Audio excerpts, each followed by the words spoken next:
नमस्कार दोस्तों, स्वागत है आपका हमारे चैनल द लर्निंग लैब पर। आप सभी को द लर्निंग लैब परिवार की ओर से शरद नवरात्रि की हार्दिक शुभकामनाएं।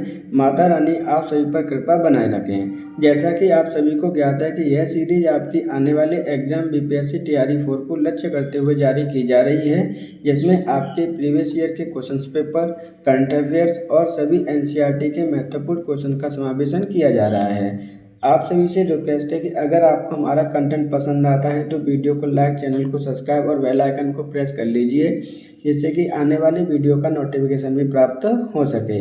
जितने भी आपके महत्वपूर्ण टॉपिक्स हैं एनसीईआरटी के, जैसे रूस की क्रांति, फ्रांस की क्रांति, अमेरिका की क्रांति, प्रथम world war, second world war, इन सब से संबंधित भी आपकी वीडियो टाइम टू टाइम आपके चैनल पर आते रहेंगे। उनका नोटिफिकेशन प्राप्त करने के लिए बेल आइकन को प्रेस कर लीजिए। ऑलरेडी आपकी फ्रांस की क्रांति से संबंधित वीडियो चैनल पर अवेलेबल है, लिंक आपका डिस्क्रिप्शन में मिल जाएगा। उस वीडियो को भी मैक्सिमम से मैक्सिमम आप देखिए, क्योंकि फ्रांस की क्रांति से हमेशा से क्वेश्चन आपके आते ही आते हैं। आपका टाइम ज़्यादा ना खराब करते हुए चलते हैं अपने पहले क्वेश्चन पर। 7 से 9 फरवरी 2025 को बिहार के किस जिले में अंतर्राष्ट्रीय फिल्म महोत्सव का आयोजन किया गया? दरभंगा, मधुबनी, पटना। उपरोक्त में से एक से अधिक, उपरोक्त में से कोई नहीं। तो देखिए, क्वेश्चन को ध्यान से समझिएगा। यहाँ पे पूछा जा रहा है अंतर्राष्ट्रीय फिल्म महोत्सव का आयोजन बिहार के किस जिले में किया गया है। सही आंसर होगा ऑप्शन नंबर 1, दरभंगा जिले में आपका 7 से लेकर 9 फरवरी 2025 में अंतर्राष्ट्रीय फिल्म महोत्सव का आयोजन किया गया। अब बात करते हैं जो अंतर्राष्ट्रीय फिल्म महोत्सव है उसका कौन सा एडिशन का आयोजन किया गया था 2025 में। तो इसके एडिशन का किया गया है आपका 12वां एडिशन। बात करते हैं दरभंगा जिले की, तो दरभंगा जिला कहाँ पर स्थित है? तो ये आपका बागमती जो नदी है बिहार की, उसके किनारे पर आपका बसा हुआ एक शहर है। इस प्रकार सही आंसर होगा ऑप्शन नंबर 1। खेलो इंडिया यूथ गेम्स 2025 का आयोजन बिहार के कौन से जिले में किया गया? पटना, राजगीर, बेगूसराय। उपरोक्त में से एक से अधिक या उपरोक्त में से कोई नहीं। तो देखिए, जब इस प्रकार के क्वेश्चन आएंगे तो आपको ध्यान रखना है। यहाँ पे क्वेश्चन पूछा गया है इंडिया यूथ गेम्स 2025 का आयोजन कौन से जिले में किया गया है। तो सही आंसर होगा ऑप्शन नंबर आपका 4, उपरोक्त में से एक से अधिक। क्योंकि जो इंडिया यूथ गेम्स 2025 का आयोजन किया गया है वो किया गया है आपके 5 जिलों में, जिनमें से आपका पटना, राजगीर, बेगूसराय और 3 जिले कौन कौन से आपके ऐड हैं, जिसमें वो भी समझ लीजिए। इसमें है आपका एक तो है गया जी और 5वां है आपका भागलपुर। इन 5 जिलों में आपके इसका आयोजन किया गया। 2025 में इसका कौन सा एडिशन का आयोजन किया गया है, क्योंकि एडिशन भी कई बार पूछा जा सकता है। तो 7th एडिशन का आयोजन किया गया है। बात करते हैं इसके मस्कट की, यानी जो आपका शुभंकर होता है, मस्कट होता है, वो क्या था 2025 में? तो वो है आपका गज सिम्हा। क्या है आपका? गज सिम्हा है। ये जो इम्पोर्टेंट है, गज सिम्हा काफ़ी ज़्यादा इम्पोर्टेंट है, यहाँ से क्वेश्चन आपका आ सकता है। अब बात करते हैं कि सर शीर्ष स्थान पर कौन रहा है। तो शीर्ष स्थान पर रहा है आपका महाराष्ट्र। सेकंड स्थान पर कौन रहा है? तो वो है आपका हरियाणा। और थर्ड स्थान पर रहा है आपका राजस्थान। इस क्रम को भी आपको लर्न करना है। एक बार फिर से देख लीजिए, इम्पोर्टेंट क्वेश्चन है। क्वेश्चन में पूछा गया कि खेलो इंडिया यूथ गेम्स 2025 का आयोजन बिहार के कौन से जिले में किया गया? तो सही आंसर होगा ऑप्शन नंबर 4, उपरोक्त में से एक से अधिक, क्योंकि टोटल 5 जिलों में इसका आयोजन किया गया था, जिसमें पटना, राजगीर, बेगूसराय, गया जी और भागलपुर सम्मिलित हैं। 2025 में इसका जो एडिशन है वो 7th एडिशन है। मस्कट आपका गज सिम्हा है। और यहाँ पे शीर्ष 3 राज्य हैं आपके, महाराष्ट्र, हरियाणा और राजस्थान। इस प्रकार सही आंसर होगा ऑप्शन नंबर 4। बिहार में प्रथम खेल विश्वविद्यालय की स्थापना किस जिले में की गई है? नालंदा, पटना, वैशाली। उपरोक्त में से एक से अधिक या उपरोक्त में से कोई नहीं। तो देखिए, यहाँ पे पूछा गया है कि बिहार में जो खेल विश्वविद्यालय बना है वो कौन से जिले में आपका बना हुआ है। ये क्वेश्चन आपका 100% आना ही आना है, ध्यान रखिएगा। पहले इसका आंसर देख लेते हैं कि कहाँ पर ये बना हुआ है। तो सही आंसर होगा ऑप्शन नंबर 1, नालंदा जिले में इसकी स्थापना की गई है। अब बात करते हैं नालंदा में भी एक ब्लॉक है जिसका नाम कहते हैं हम राजगीर। क्या है आपका? राजगीर ऑप्शन में आए, या प्राचीन नाम इसका जो वो था वो है आपका राजगृह है। जो कि मगध की राजधानी हुआ करता था, वहाँ पर आपका प्रथम खेल विश्वविद्यालय की स्थापना की है, जिसकी अनुमति आपके यूजीसी जो यूनियन ग्रांट कमीशन होता है, यूनिवर्सिटी को मान्यता प्राप्त करता है, उसने मान्यता भी इसको दे दी है। इसका जो शैक्षणिक सत्र है वो कब से प्रारंभ किया जाएगा, तो शैक्षणिक सत्र ऑलरेडी इसका प्रारंभ हो चुका है 2025 और 26 से। सही आंसर है ऑप्शन नंबर 1 नालंदा। 1857 के स्वतंत्रता संग्राम में वीर कुंवर सिंह जी ने कहाँ से नेतृत्व किया था, जगदीशपुर, गया, पटना, उपरोक्त में से एक से अधिक या उपरोक्त में से कोई नहीं। तो देखिए यहाँ पे जो क्वेश्चन पूछा गया है वो 1957 की क्रांति से संबंधित क्वेश्चन है। अब ये क्यों इम्पोर्टेंट है वो भी समझ लो, क्योंकि वीर कुंवर सिंह जी ने जो आपका नेतृत्व किया है वो किया है कहाँ से, जगदीशपुर से। सही आंसर होगा ऑप्शन नंबर 1। किसका नेतृत्व किया था, तो जो 1857 की क्रांति हुई थी उसका नेतृत्व आपका किया था वीर कुंवर सिंह जी ने। अब ये जो जगदीशपुर है वो कहाँ पर स्थित है, तो आधुनिक में आपका भोजपुरा जो जिला है आपका भोजपुर, वहाँ की एक तहसील है आपकी जगदीशपुर। ये चर्चा का विषय क्यों बना हुआ था, क्योंकि हाल ही में इनकी जो आपकी पुण्यतिथि है वो सेलिब्रेट की गई थी, क्योंकि इनकी जो मृत्यु हुई थी वो हुई थी आपकी 26 अप्रैल 1858 में, इसलिए ये आपकी चर्चा का विषय बना हुआ था। ध्यान रखिएगा, इम्पोर्टेंट क्वेश्चन है, यहाँ से क्वेश्चन आपका पूछा जा सकता है। सही आंसर होगा ऑप्शन नंबर 1 जगदीशपुर। हाल ही में प्रधानमंत्री नरेंद्र मोदी जी के द्वारा नमो भारत रैपिड रेल सेवा का शुभारंभ किन 2 शहरों के मध्य किया गया, सहरसा से मुंबई, पटना से मुंबई, वैशाली से मुंबई, उपरोक्त में से एक से अधिक या उपरोक्त में से कोई नहीं। तो देखिए यहाँ पे क्वेश्चन पूछा गया है कि हाल ही में आपके जो प्रधानमंत्री हैं मोदी जी के द्वारा नमो भारत रैपिड रेल सेवा की शुभारंभ किया गया है, वो कौन से 2 शहरों के मध्य किया गया है, तो सही आंसर है ऑप्शन नंबर आपका 1 सहरसा से मुंबई के बीच में आपके मोदी जी के द्वारा इस ट्रेन का शुभारंभ किया गया है। सही आंसर होगा ऑप्शन नंबर 1। बिहार प्रांतीय किसान सभा के बारे में गलत कथन का चयन कीजिए। इसका गठन स्वामी सहजानंद सरस्वती के द्वारा किया गया। इसका गठन 1935 में हुआ था। यह संगठन किसानों के हित के लिए कार्यरत था। उपरोक्त में से एक से अधिक या उपरोक्त में से कोई नहीं। तो ये आपका जो बिहार प्रांतीय किसान सभा है वो मोस्ट इम्पोर्टेंट है, ध्यान रखिए। यहाँ पे पूछा गया कि इसके बारे में कथन कौन सा गलत है। सही आंसर होगा ऑप्शन नंबर आपका 2। इसका गठन 1935 में ना होकर कब हुआ था, 1929 में इसका गठन हुआ है। इस चीज़ को भी आप याद रखेंगे। सही आंसर होगा ऑप्शन नंबर आपका 2, क्योंकि क्वेश्चन में पूछा गया था कि कौन सा कथन आपका गलत है। ध्यान रखिएगा, एक एक पॉइंट इम्पोर्टेंट है इसका। 1929 में इसकी स्थापना की गई थी। किसके द्वारा की गई थी, स्वामी सहजानंद सरस्वती जी के द्वारा। किसके लिए काम कर रहे थे, तो किसानों के हित के लिए काम कर रहे थे। सही आंसर है ऑप्शन नंबर आपका 2। निम्नलिखित में से कौन सा राज्य ने सबसे पहले सहायक गठबंधन प्रणाली को स्वीकार किया था, सतारा, मैसूर, हैदराबाद, उपरोक्त में से एक से अधिक या उपरोक्त में से कोई नहीं।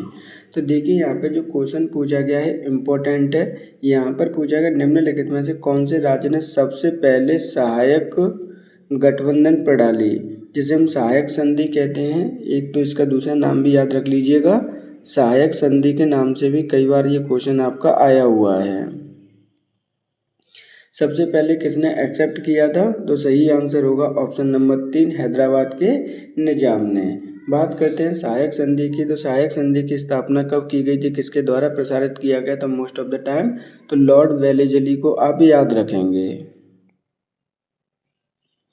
लॉर्ड वेलेजली जब भारत में आपका गवर्नर जनरल बन के आया था, वायसराय बन के आया था, तो उसने आपके 1798 में इस सहायक संधि की स्थापना की थी। सहायक संधि की प्रसार किया था। स्थापना और प्रसार में दोनों में अंतर है, ध्यान रखिएगा। सबसे पहले सहायक संधि की स्थापना, या फिर मैं बात कहूँ कि स्टार्टिंग किसने की थी, तो ये स्टार्ट करने का जो श्रेय जाता है वो फ्रांसीसी गवर्नर डुप्ले को जाता है। लेकिन अधिकतर तौर पर आपके अधिक प्रसार किसने किया था, अधिक प्रसार इसका किसने किया था भारत में, तो वो जाता है आपके लॉर्ड वेलेजली को।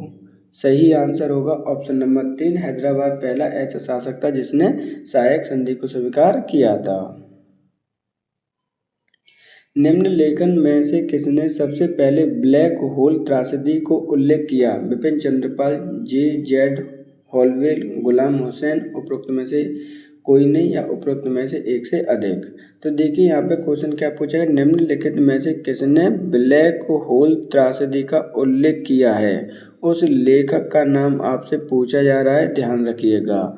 सही आंसर है ऑप्शन नंबर आपका 2, जे.जेड. हॉलवेल ने इसका वर्णन किया है। अब बात करते हैं ब्लैक होल त्रासदी एक्चुअली में है क्या। इसे हम काल कोठरी की घटना भी कहते हैं। क्या कहते हैं?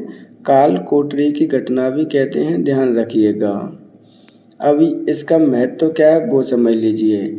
तो आपके जो बंगाल का नवाब था सिराजुद्दौला ने 1756 ईस्वी में आपके 146 जो लोग थे यानी अंग्रेज लोग थे उनको गिरफ्तार करके एक छोटे से महल में या छोटे से कमरे में बंद कर दिया गया था।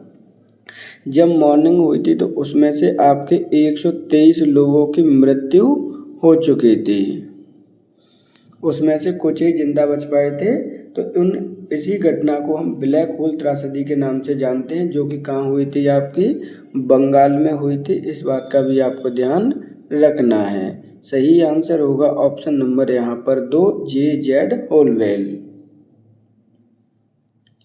दांडी मार्च में गांधी जी के साथ कितने लोग थे? 77, 78, 79, उपरोक्त में से एक से अधिक या उपरोक्त में से कोई नहीं। तो देखिए पहले इसका आंसर देख लेते हैं। दांडी मार्च में महात्मा गांधी जी के साथ में कितने लोग थे? तो सही आंसर होगा ऑप्शन नंबर आपका 2, 78 लोग थे।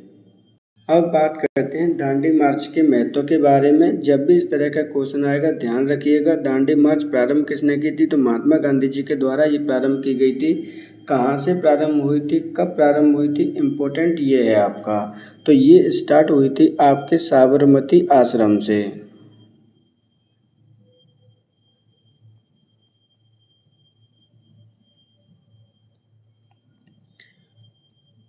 कब प्रारंभ की गई थी? तो ये हुई थी आपकी 12 मार्च 1930 को। एक एक डेट इम्पोर्टेंट है, ध्यान रखिएगा। ये ख़त्म कहाँ पर हुई थी? तो ये आपके दांडी नामक गांव में जाके ख़त्म हुई थी। कब ख़त्म हुई थी? तो ये हुई है आपके 6 अप्रैल 1930 को। इसके अंतर्गत महात्मा गांधी जी के द्वारा कितने दिनों तक ये पद यात्रा की गई थी? तो ये 24 दिनों तक ये पद यात्रा की गई थी, जिसमें उन्होंने 241 माइल यानी जो मीलें दूरी कवर की थी। इसका उद्देश्य क्या था? तो इसका उद्देश्य था आपके अंग्रेजी शासन का विरोध करना। इसे हम नमक सत्याग्रह या नमक आंदोलन के नाम से भी इसे जानते हैं, क्योंकि नमक उस समय बहुत ज़्यादा टैक्सेबल हो गया था और उन्होंने नमक बनाकर इस कानून का विरोध किया था महात्मा गांधी जी के द्वारा। सही आंसर है ऑप्शन नंबर 2, 78। राष्ट्रीय आंदोलन में बहिष्कार का सुझाव सबसे पहले किस समाचार पत्र में आया था? संजीवनी, संध्या, स्वदेश प्रेम मित्रन, उपरोक्त में से एक से अधिक या उपरोक्त में से कोई नहीं। तो देखिए यहाँ पे बात की जा रही है राष्ट्रीय आंदोलन में बहिष्कार का सुझाव निम्नलिखित में से किस समाचार पत्र में आया था? तो समाचार पत्र का नाम आपसे पूछा गया है। सही आंसर होगा ऑप्शन नंबर 1, संजीवनी समाचार पत्र में इसका सुझाव सबसे पहले आया था। बात करते हैं संजीवनी, इसके संपादक उस समय कौन थे? तो संपादक इम्पोर्टेंट है, ध्यान रखिएगा। पहले भी कई बार इनसे क्वेश्चन पूछा जा चुका है। वो है यहाँ पे कृष्ण कुमार मित्र। कौन है? कृष्ण कुमार मित्र।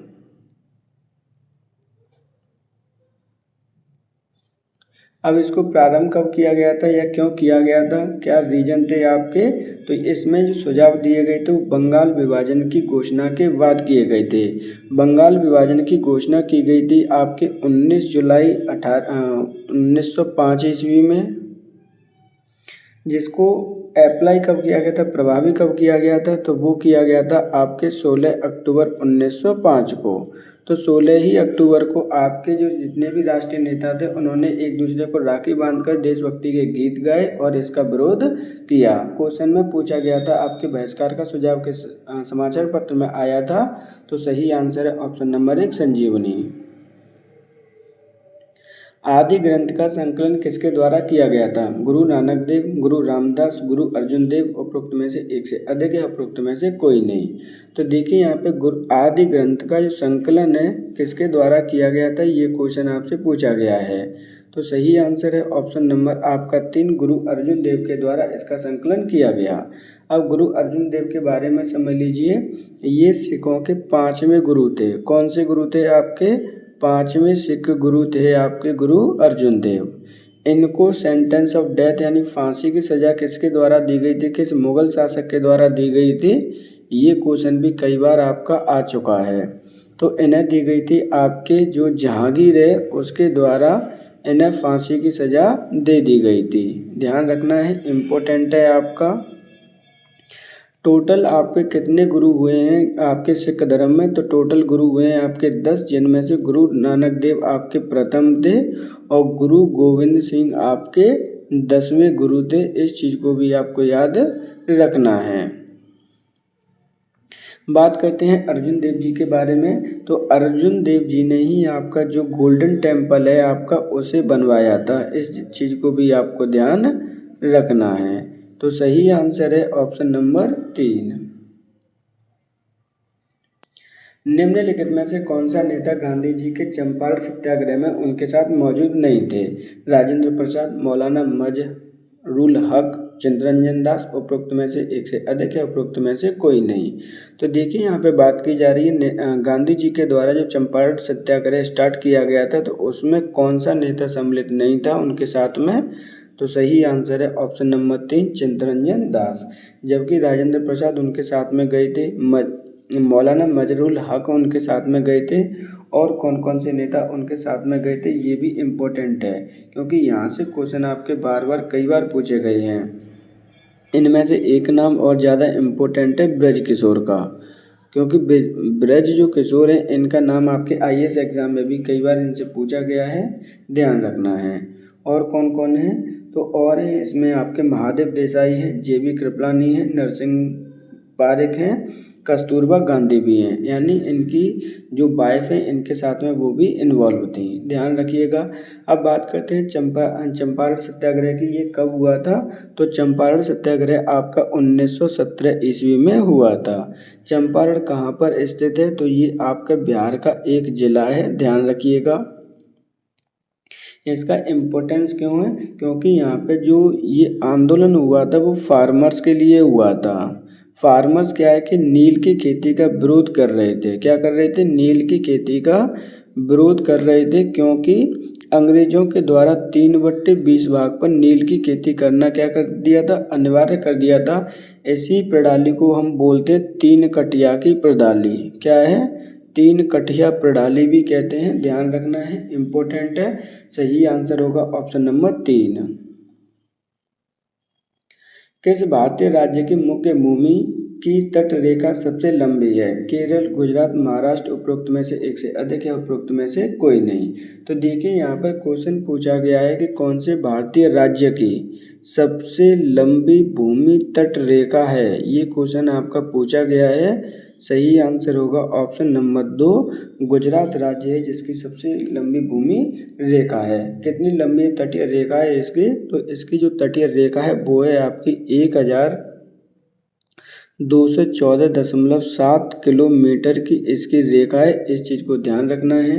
बात करते हैं जो आपके सबसे कम किसकी है, यानी ये तो आपकी मैक्सिमम हो गई, लेकिन अगर मिनिमम का क्वेश्चन आता है तब क्या आप आंसर टिक करेंगे? तो मिनिमम है आपकी गोवा की। अब गोवा की कितनी है? तो मात्र इसकी 132 किलोमीटर की तटरेखा है, ध्यान रखिएगा, इम्पोर्टेंट है। सही आंसर होगा ऑप्शन नंबर 2, गुजरात।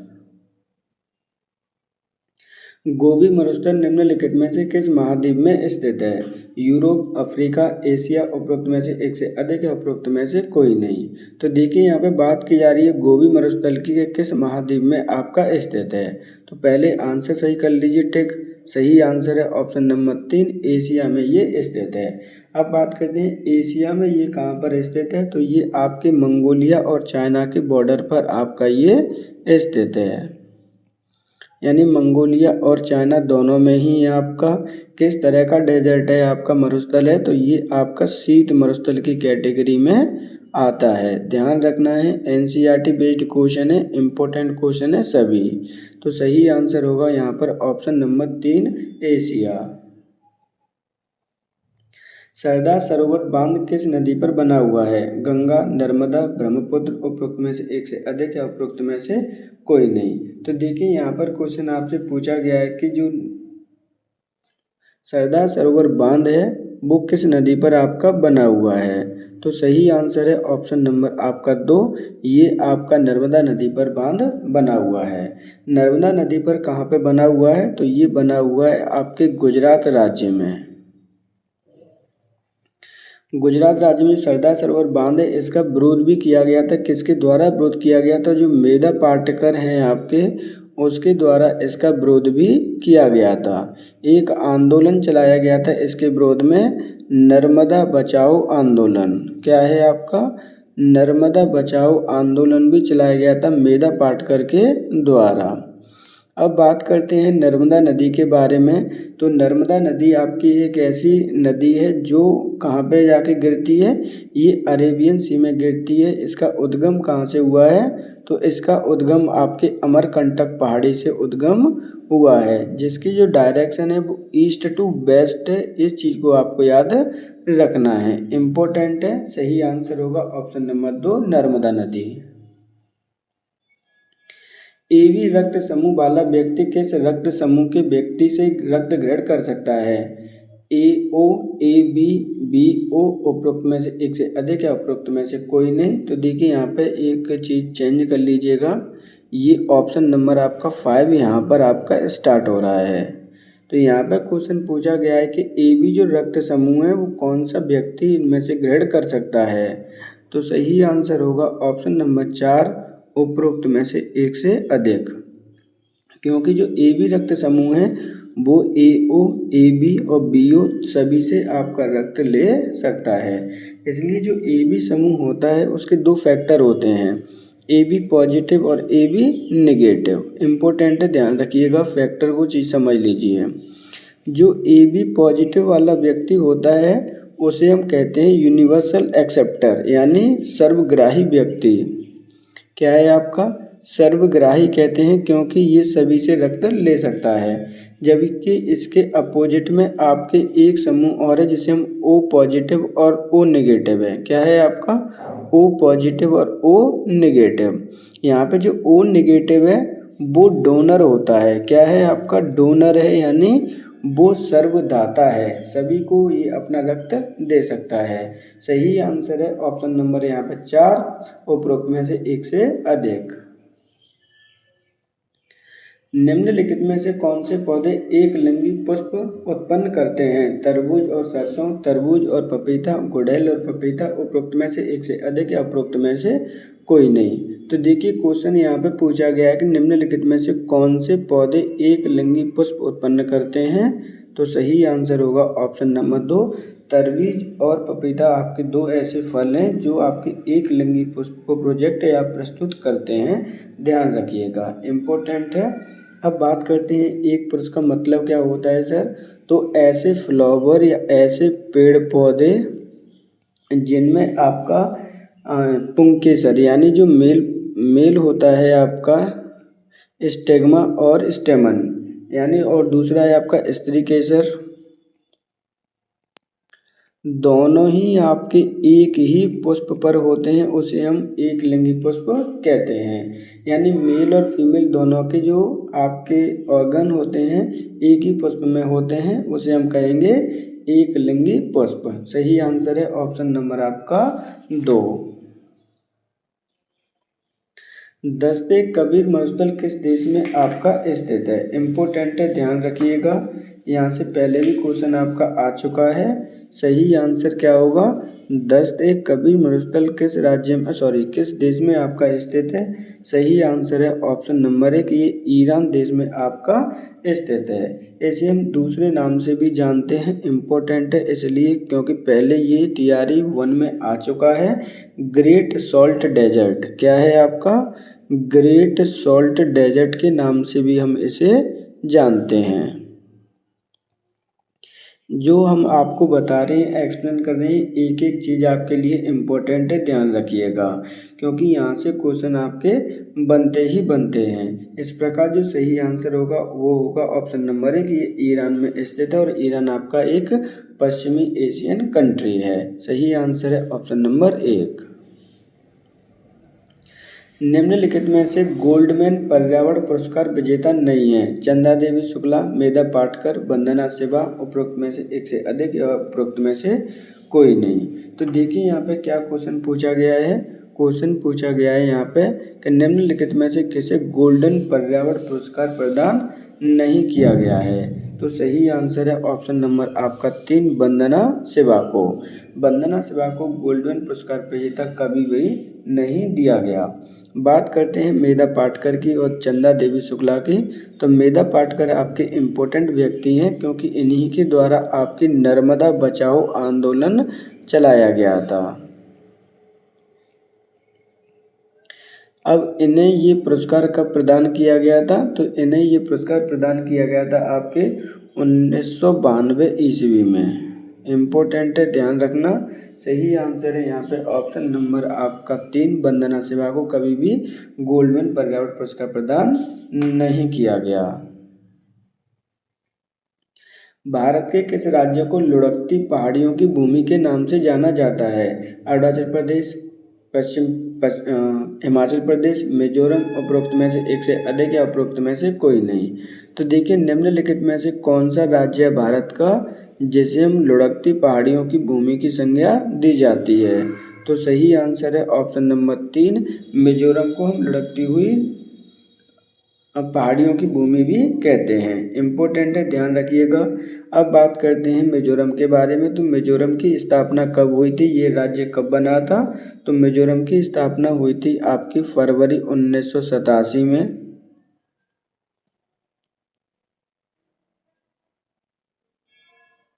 मिजोरम की राजधानी क्या है। तो मिजोरम की राजधानी है आपकी आइजॉल। इम्पोर्टेंट है, ध्यान रखना, यहाँ से क्वेश्चन आपके आएंगे ही आएंगे।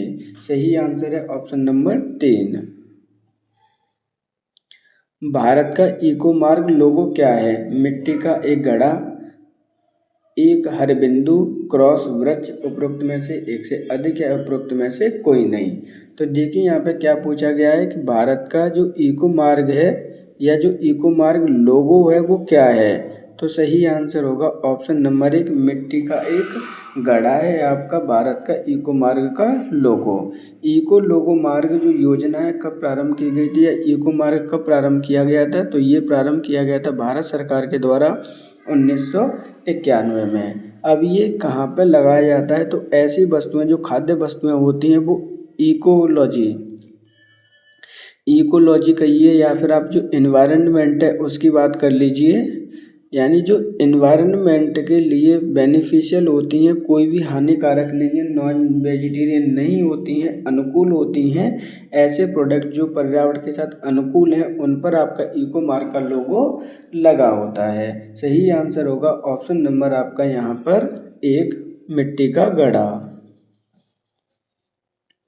निम्नलिखित में से किसे गोल्डन फाइबर के रूप में जाना जाता है। चंदन, जूट, सरसों, उपरोक्त में से एक से अधिक या उपरोक्त में से कोई नहीं। तो देखिए यहाँ पर क्या बात की जा रही है। यहाँ बात की जा रही है निम्नलिखित में से किस फसल को गोल्डन फाइबर के रूप में जाना जाता है, यानी सोने के रेशे के रूप में जाना जाता है। तो सही आंसर है ऑप्शन नंबर 2, जूट। जूट का हो सकता है कि दूसरे नाम से भी आ जाए, इसे हम पटसन भी कहते हैं, ध्यान रखना, इम्पोर्टेंट है यहाँ से, क्योंकि एनसीईआरटी की जो कक्षा 7 की बुक है और 8 की बुक है उसमें पटसन शब्द ही आपका दे रखा है। सही आंसर होगा ऑप्शन नंबर यहाँ पर 2। बुशमैन जनजाति का मूल क्षेत्र निम्नलिखित में से कहाँ पर है। कालाहारी मरुस्थल, सहारा मरुस्थल, कांगो बेसिन, उपरोक्त में से एक से अधिक है, उपरोक्त में से कोई नहीं। तो देखिए यहाँ पर आपकी बात की जा रही है बुशमैन जनजाति की कि निम्नलिखित में से कौन से क्षेत्र में आपकी पाई जाती है। सही आंसर है ऑप्शन नंबर 1, कालाहारी मरुस्थल में आपकी बुशमैन जनजाति पाई जाती है। अब बात करते हैं कि ये जो कालाहारी मरुस्थल है वो कहाँ कहाँ पर स्थित है, क्योंकि अब बात करते हैं कालाहारी जो मरुस्थल स्थित है वो अफ्रीका कॉन्टिनेंट में आपका स्थित है नंबर 1। अब कौन कौन से देश में ये स्थित है, तो यहाँ पर आपका है बोत्सवाना, जिससे कि आपको ये भी पता चल जाएगा कि बुशमैन जनजाति कहाँ पर निवास करती है। दूसरा है आपका नामीबिया, तीसरा है आपका जिम्बाब्वे, और चौथा है आपका यहाँ पर देश है वो दक्षिण अफ्रीका यानी साउथ अफ्रीका, जिसे आप ऑलरेडी कहते हैं। क्रिकेट टीम है आपकी वहाँ से तो, और मैक्सिमम लोग यहाँ पर जानते ही हैं। सहारा का मरुस्थल भी आपका कहाँ पर स्थित है, ये भी अफ्रीका में है। कांगो बेसिन ये भी आपका अफ्रीका में ही है, इस चीज़ को भी आपको याद रखना है। सही आंसर होगा ऑप्शन नंबर आपका 1 कालाहारी मरुस्थल। निम्नलिखित में से कौन सी जल संधि अंडमान और निकोबार द्वीप समूह को अलग करती है? 10 डिग्री जल संधि, हिंडनबर्ग जल संधि, 9 डिग्री जल संधि, उपरोक्त में से एक से अधिक या उपरोक्त में से कोई नहीं। तो देखिए यहाँ पे बात की जा रही है किसकी, यहाँ पे बात की जा रही है अंडमान और निकोबार को अलग कौन सी संधि करती है या कौन से जल संधि करती है। सही आंसर है 10 डिग्री चैनल जो होती है जल संधि होती है वो अंडमान और निकोबार को अलग करती है। इम्पोर्टेंट है, ध्यान रखिएगा। बात करते हैं अदर संधियों के बारे में। तो भारत में ऑलरेडी 3 संधियाँ इम्पोर्टेंट है। एक तो होगी 10 डिग्री, दूसरी है आपकी 9 डिग्री की, और तीसरी है आपकी 8 डिग्री की। ये कहाँ कहाँ पर क्या क्या करती हैं वो समझ लीजिए, क्योंकि जो 9 डिग्री चैनल है वो आपके अलग करती है कवरत्ती को मिनिकॉय से। किससे अलग करती है, आपके मिनिकॉय से अलग करती है। 8 डिग्री जो चैनल है वो आपके अलग किसको करती है, इम्पोर्टेंट है। तो ये करती है आपके जो मिनिको है आपका लक्षद्वीप का, वो करती है आपके मालदीव को। तो इस प्रकार सही आंसर होगा ऑप्शन नंबर 1। किसी धन विधेयक के लोकसभा में पारित होने के बाद राज्यसभा उसे विधेयक को अधिकतम कितने दिनों के भीतर लोकसभा को लौट सकती है? 14 दिन तक, 12 दिन तक, 18 दिन तक, उपरोक्त में से एक से अधिक। तो देखिए जब इस प्रकार के क्वेश्चन आपके आते हैं वो आपके लिए इम्पोर्टेंट हो जाते हैं। यहाँ पर क्या क्वेश्चन पूछा गया है, क्वेश्चन पूछा गया है कि अगर कोई धन विधेयक है लोकसभा में पारित होने के बाद में राज्यसभा में जाता है तो वो कितने दिनों तक रख सकती है या कितने दिनों तक वो अपने पास रख लेगी या उसे लौटाना पड़ेगा। तो सही आंसर है ऑप्शन नंबर 1, 14 दिन तक आपकी राज्यसभा अपने पास रख सकती है। 14 दिन तक अगर वो वापस नहीं करती है तो उसे वो पारित मान लिया जाता है। अब धन विधेयक के बारे में जान लीजिए, क्योंकि जो मनी बिल है वो किसके द्वारा प्रस्तुत किया जाता है, तो ये आपके जो फाइनेंस मिनिस्टर हैं उनके द्वारा आपका किया जाता है प्रस्तुत। हमेशा से ये आपका जो होगा ये विशेष अधिकार है कि इसकी जो स्टार्टिंग होती है पारित होने की हमेशा लोकसभा में ही सबसे पहले पारित किया जाता है। कोई बिल आपका मनी बिल है या नहीं है ये कौन डिसाइड करता है, तो ये करता है आपका स्पीकर। जो लोकसभा का स्पीकर होता है वो ये डिसाइड करता है कि ये बिल आपका मनी बिल है या नहीं है। सही आंसर है ऑप्शन नंबर 1, 14 दिन तक राज्यसभा अपने पास रोक सकती है और इसे 14 दिन के अंतर्गत वापस करना ही होगा। अगर नहीं करती है तो इसे पारित मान लिया जाता है। भारतीय संविधान का कौन सा अंग जर्मनी के संविधान से प्रेरित है? आपातकाल के दौरान मौलिक अधिकारों का निलंबन, एकल नागरिकता, संघीय प्रणाली, उपरोक्त में से एक से अधिक या उपरोक्त में से कोई भी नहीं। तो देखिए यहाँ पे बात की जा रही है, क्या बात की जा रही है कि निम्नलिखित में से भारत के संविधान का कौन सा अंग जर्मनी के संविधान से प्रेरित है? तो सही आंसर है ऑप्शन नंबर आपका 1, आपातकाल के दौरान मौलिक अधिकारों का निलंबन। ये जो आपका अंग है वो जर्मनी के से लिया गया है। अब जर्मनी को किस और नाम से भी जानते, ध्यान रखिए, हो सकता है आपका वाइमर कॉन्स्टिट्यूशन के नाम से भी आ जाए, क्योंकि जो जर्मनी का कॉन्स्टिट्यूशन है उसे हम वाइमर कॉन्स्टिट्यूशन भी कहते हैं। एकल नागरिकता की जो प्रायोरिटी वो हमने कहाँ से ली है, तो ये हमने यूनाइटेड किंगडम से ग्रेड की है। कहाँ से की है, आपकी यूनाइटेड किंगडम यानी आपकी ग्रेट ब्रिटेन से ली है। इस चीज़ को भी आपको याद रखना है। दूसरा संघीय प्रणाली हमने कहाँ से ली है, तो ये हमने ली है कनाडा से। इम्पोर्टेंट है, ध्यान रखिएगा। आपातकाल की अगर मैं बात करता हूँ तो आपके भारत में 3 प्रकार के आपातकाल लगाए जाते हैं, जिनमें आर्टिकल नंबर 352 ये आपका जब कोई भी बाहरी युद्ध वगैरह हो जाता है तब राष्ट्रपति के द्वारा लगाया जाता है।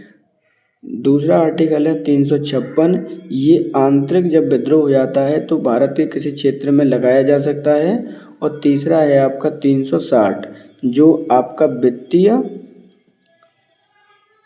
आपातकाल है, जो कि भारत में आज तक कभी नहीं लगा। इसकी रेट क्या है, 0 है। ध्यान रखिएगा, कई बार क्वेश्चन पूछा भी गया है। सही आंसर है ऑप्शन नंबर आपका 1। आपातकाल के दौरान मौलिक अधिकारों का निलंबन हमने वीमर कॉन्स्टिट्यूशन या जर्मनी के संविधान से लिया है। भारत सरकार के लेखा 3 भागों में तैयार किए जाते हैं, निम्नलिखित में से कौन सा इनमें से एक नहीं है। तो इम्पोर्टेंट है, आपका ध्यान रखिएगा। यहाँ पर भारत सरकार के जो लेखा होते हैं 3 भागों में सम्मिलित किए जाते हैं, इनमें से कौन सा नहीं है, ये क्वेश्चन आपका पूछा गया है। सही आंसर है ऑप्शन नंबर आपका 2। सहकारी नीति होती है वो भारत के लेखा में नहीं आती है। अब इम्पोर्टेंट है, ध्यान रखिएगा। अब बात करते हैं कौन कौन सी निधियाँ आपकी समेकित की जाती हैं।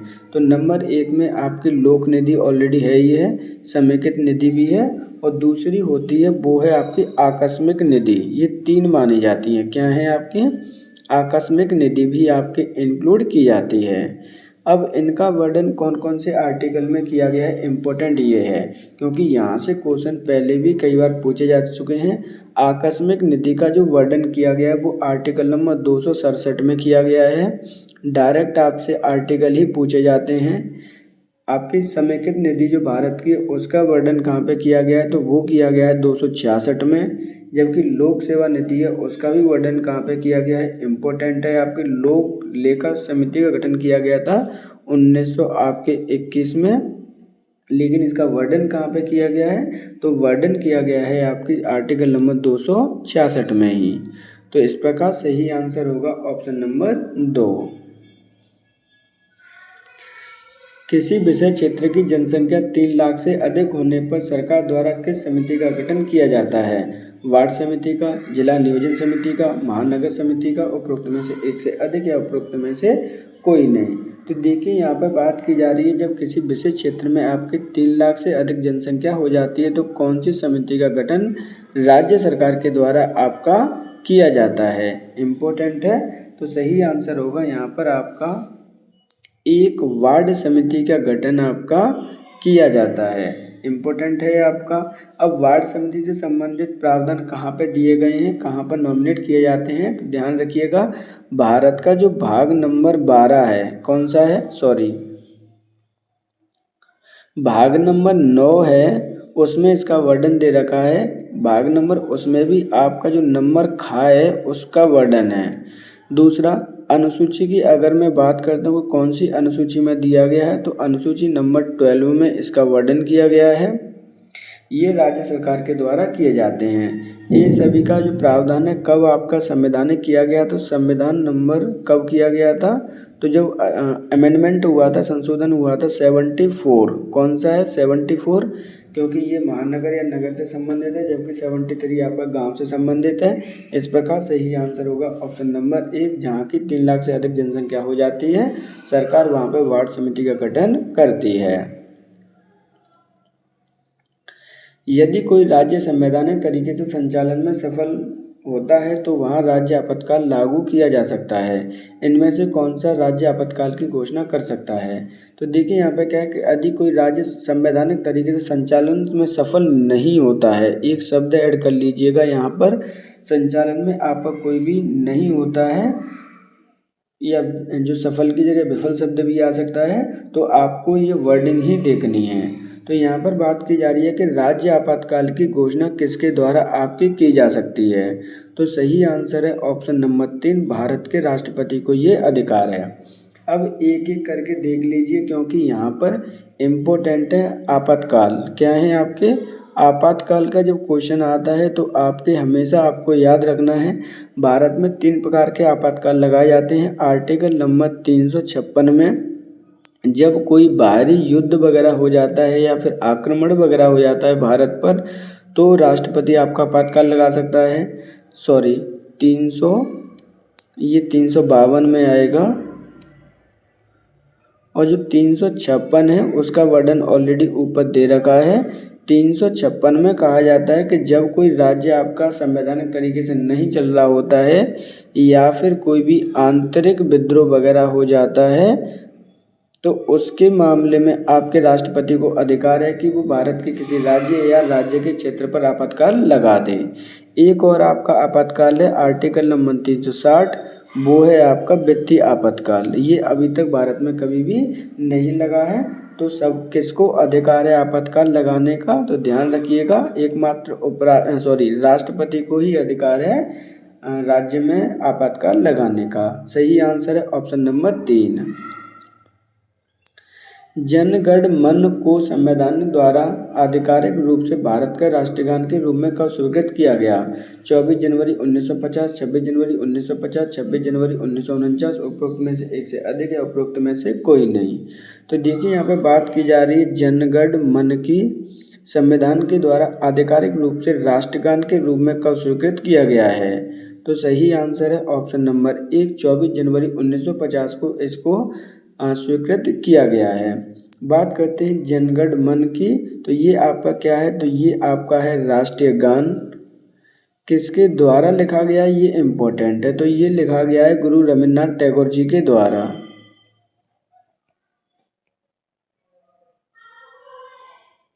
कितने सेकंड में ये गाया जाता है? तो इम्पोर्टेंट है 52 सेकंड में इसे गाया जाता है। इस चीज़ को भी आपको ध्यान रखना है। सबसे पहले ये कहाँ पर गाया गया था? तो सबसे पहले ये गाया गया था आपके कलकत्ता अधिवेशन 1911 में।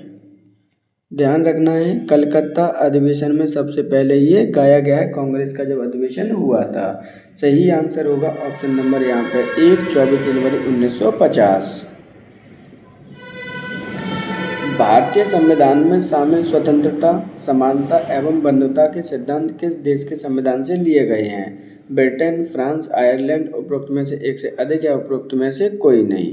तो देखिए यहाँ पे जो आपके भारतीय प्रस्तावना जब आप पढ़ते हो तो वहाँ पर आपके 3 शब्द आते हैं, स्वतंत्रता, समानता और बंधुता के सिद्धांत किस देश से लिए गए हैं? तो सही आंसर होगा ऑप्शन नंबर आपका 2। ये हमने फ्रांस की क्रांति या फ्रांस के संविधान से इन शब्दों को ग्रेड किया है। इम्पोर्टेंट है, ध्यान रखिएगा। बात करते हैं स्वतंत्रता की। अगर हम बात करते हैं तो आर्टिकल नंबर आपको याद आना चाहिए 19, क्योंकि वहाँ पर आपको 6 प्रकार की स्वतंत्रता दी गई है। दूसरी बात करते हैं समानता की यानी इक्वलिटी की, तो आपको आर्टिकल याद रहना चाहिए नंबर 14। और दूसरे आपकी बंधुता की भावना जब भी आपकी आती है तो ये आपको याद रखना चाहिए कि जो संविधान संशोधन आपके 42 में हुआ था उसमें इसको जोड़ा गया था। सही आंसर है ऑप्शन नंबर आपका यहाँ पे 2। वित्तीय क्षेत्र में FCCV फुल फॉर्म क्या होगी? Foreign currency commercial bond, foreign currency convertible bond, banks, foreign currency convertible bond. उपरोक्त में से एक से अधिक या उपरोक्त में से कोई नहीं। तो देखिए यहाँ से ये जो क्वेश्चन पूछा गया वो इकोनॉमिक्स से पूछा गया है कि आपकी FCCV की फुल फॉर्म आपसे क्या होगी। यहाँ पे इस प्रकार के क्वेश्चन कई बार पहले भी पूछे गए हैं और आगे भी आपसे पूछे जाते रहेंगे। देखिए इसका आंसर पहले क्या होगा।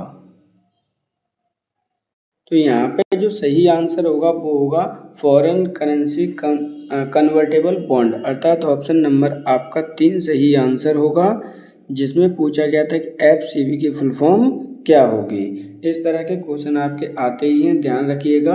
आप गूगल भी कर सकते हैं। कुछ इंपॉर्टेंट आपको मैं इकोनॉमिक्स से related full forms short form बता देता हूँ जिन्हें आपको लर्न करना ही करना है। जिसमें से आपकी एक फुल फॉर्म आती है IFSC की, दूसरी आपको जो लर्न करनी है वो करनी है IIFB की, क्योंकि ये आपके जब भी TRE 1, 2, 3 और आपका जो री एग्ज़ाम हुआ है वहाँ पर कोई ना कोई फुल फॉर्म यहाँ से पूछी ही गई है, ध्यान रखिएगा। एक आपकी नेफ्ट होती है, दूसरी आपकी NFRA होती है। इससे क्वेश्चन कई बार पूछा गया है NFRA से।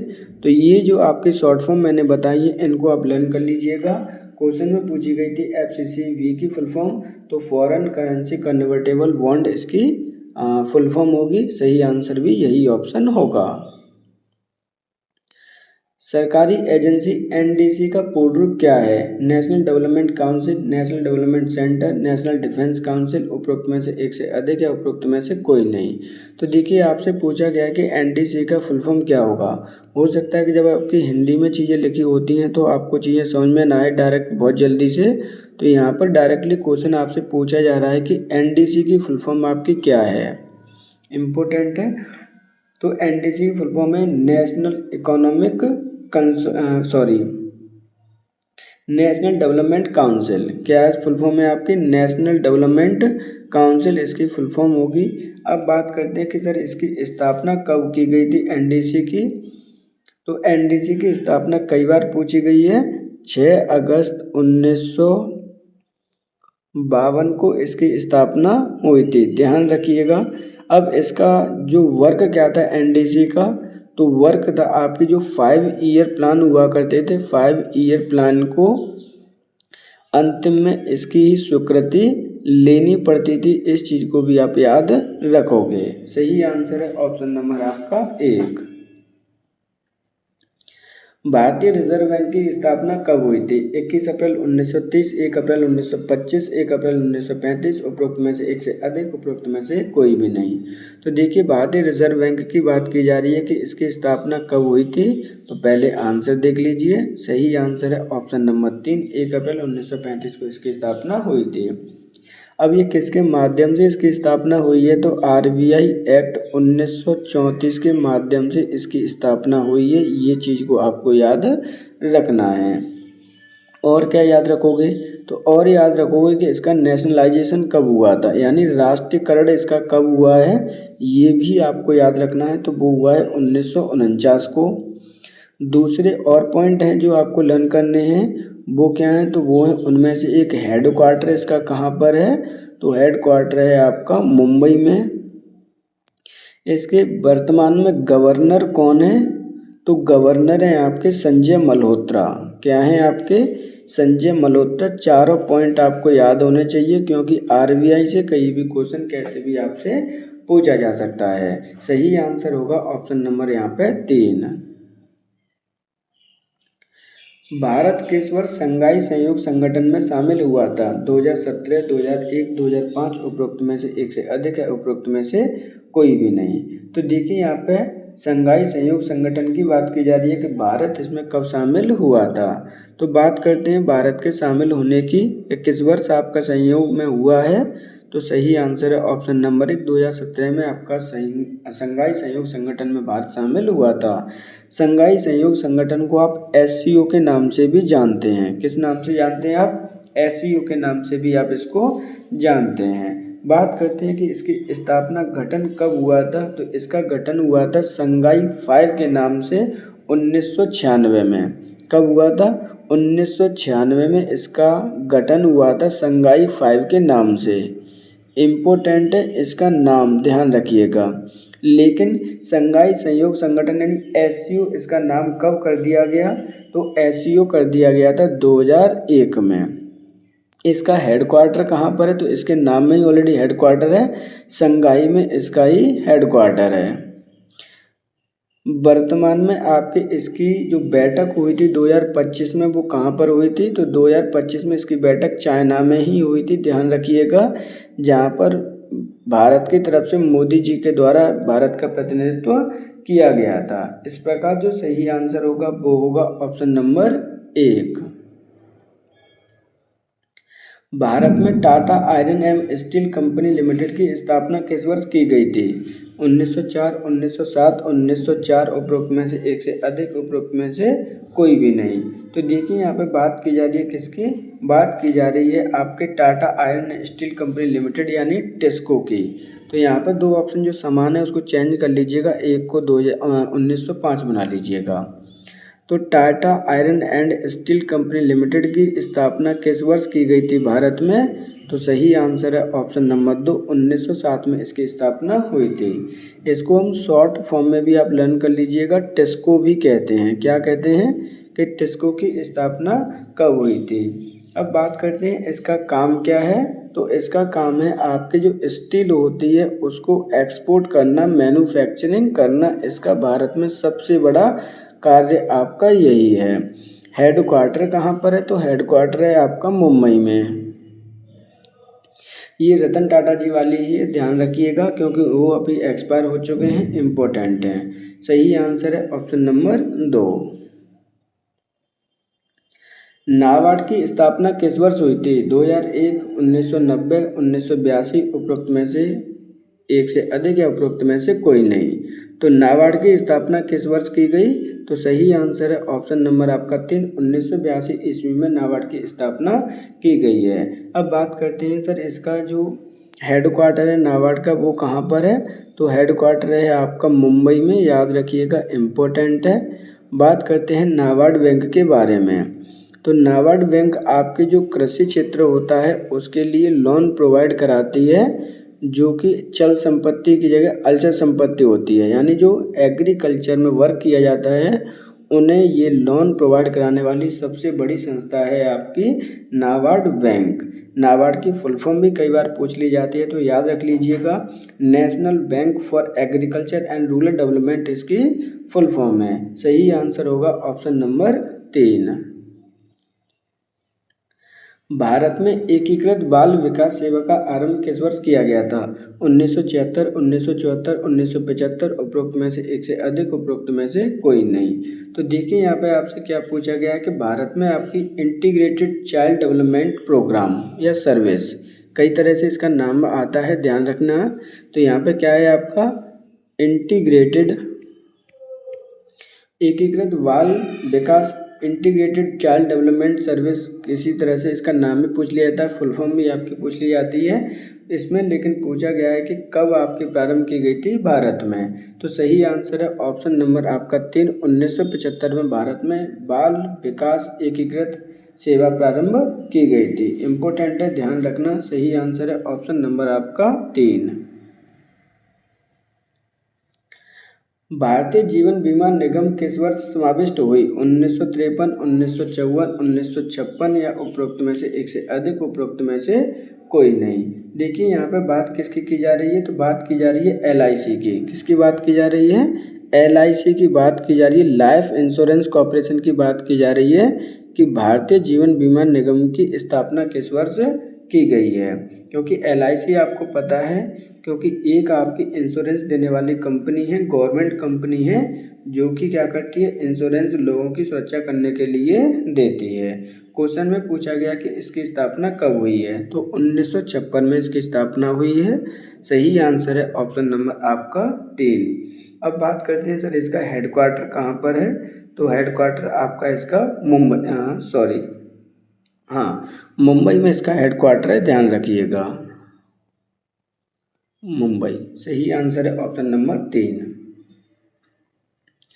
जनगणना 2011 के अनुसार जनगणना 2011 के अनुसार बिहार साक्षरता दर कितनी है? तो सही आंसर होगा 63.82%, 65.71%, 63.28%, उपरोक्त में से एक से अधिक, उपरोक्त में से कोई नहीं। तो देखिए यहाँ पे क्या बात की जा रही है, 2011 की जनगणना के अनुसार बिहार का साक्षरता दर कितना है। तो सही आंसर है ऑप्शन नंबर यहाँ पे 5, उपरोक्त में से कोई नहीं। क्योंकि भारत की जो साक्षरता दर है, लिटरेसी रेट है, वो कितना है आपका 61 देखिए एक एक चीज़ आपको याद रखनी है, 61.8% लिटरेसी रेट है आपके बिहार का 2011 की जनगणना के अनुसार। इम्पोर्टेंट है, तो यहाँ पे क्या होगा सही, 61.8% है आपकी लिटरेसी रेट। अब बात करते हैं लिटरेसी रेट की ऑल ओवर भारत की। तो भारत में अगर लिटरेसी रेट कितना है आपका 74% है। बात करते हैं कि सबसे ज़्यादा मैक्सिमम लिटरेसी रेट किस राज्य का है, तो वो है आपके केरल राज्य का। सबसे मिनिमम यानी न्यूनतम कहाँ पर है, तो वो है आपका बिहार का ही है, ध्यान रखिएगा। लेकिन लास्ट कम से कम 15 वर्ष में आपका बहुत ज़्यादा ही बिहार क्षेत्र ने शिक्षा क्षेत्र में काम किया है तो लिटरेसी रेट एग्जैक्टली इसकी एबव गई होगी, क्योंकि आपके पिछले लास्ट 2 साल में जितनी भर्ती बिहार सरकार ने टीचिंग लाइन में दे रखी है किसी भी राज्य ने नहीं दी हैं। तो इस प्रकार आज के हमारे 40 क्वेश्चन यहाँ पे कंप्लीट होते हैं। आप सभी से रिक्वेस्ट है कि अगर आपको हमारा कंटेंट पसंद आता है तो वीडियो को मैक्सिमम से मैक्सिमम शेयर कीजिए, चैनल को सब्सक्राइब कर लीजिए। अगर आपको कोई सजेशन देना है तो आप हमें कमेंट बॉक्स में दे सकते हैं। जाते जाते सभी भाई बहन जितने भी स्टूडेंट्स हमारे वीडियो को देखते हैं, जितने भी आपके छात्रगण वीडियो को देखते हैं, उन सभी को नवरात्रि की हार्दिक शुभकामनाएं। अच्छे से रहिए, स्वस्थ रहिए। आज के लिए इतना ही, धन्यवाद।